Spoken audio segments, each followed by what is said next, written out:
kegiatan pembelajaran.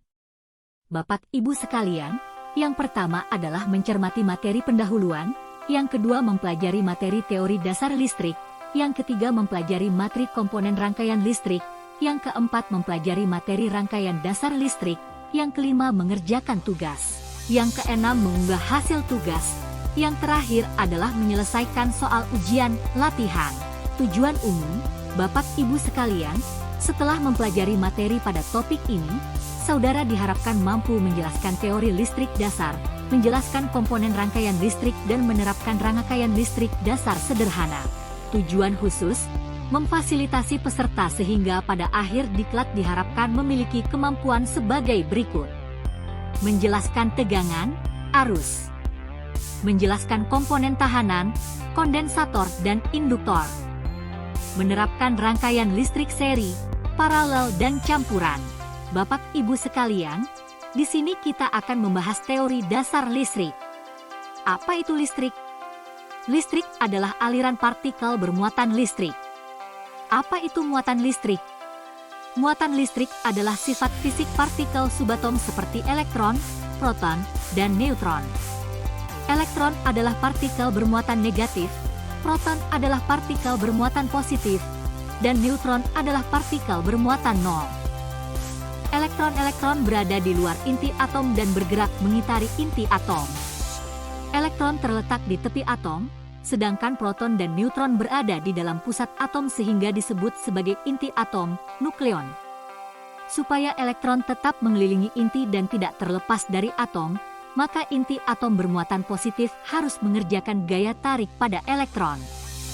Gaya yang menarik elektron agar tetap mengelilingi inti dan tidak terlepas dari atom ini disebut gaya listrik. Apa itu arus listrik?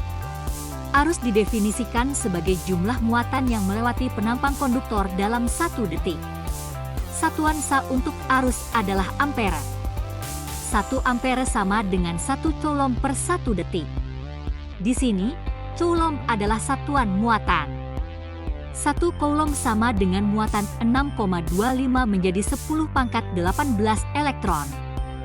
Jadi jika 6,25 menjadi 10 pangkat 18 elektron melewati kawat dalam 1 detik, maka kita dapat mengatakan bahwa arus dalam kawat adalah 1 ampere. Apa itu tegangan? Sekarang kita tahu bahwa arus adalah aliran elektron, tetapi elektron ini tidak mengalir dengan sendirinya. Energi dorongan itu disebut tegangan.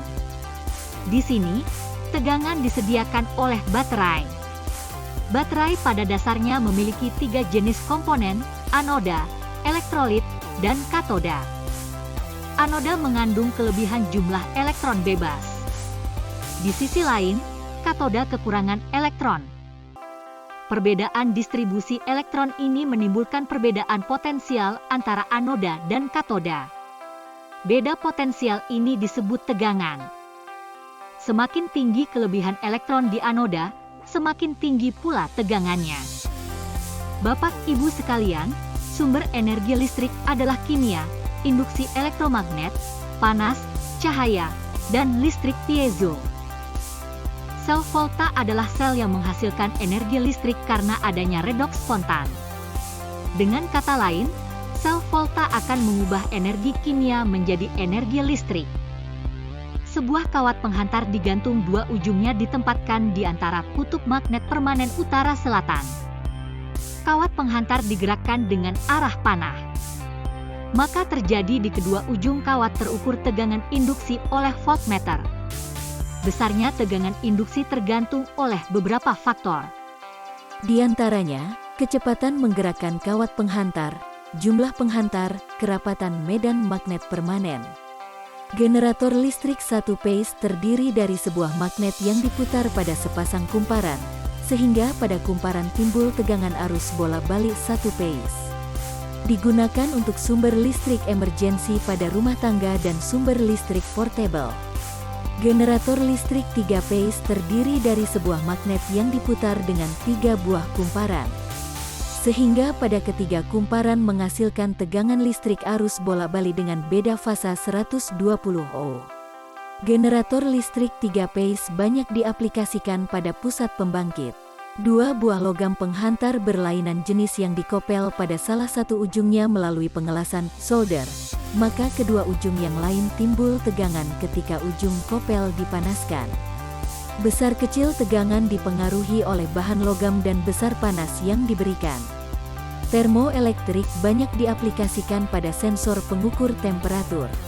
Cahaya adalah bentuk lain dari energi yang dapat diubah menjadi listrik. Unsur-unsur kimia tertentu bila terkena cahaya dapat menyerap energi cahaya kemudian melepaskan elektron pada material berpindah dari orbit yang dekat dengan nukleus atom menuju orbit yang lebih tinggi sehingga menghasilkan listrik.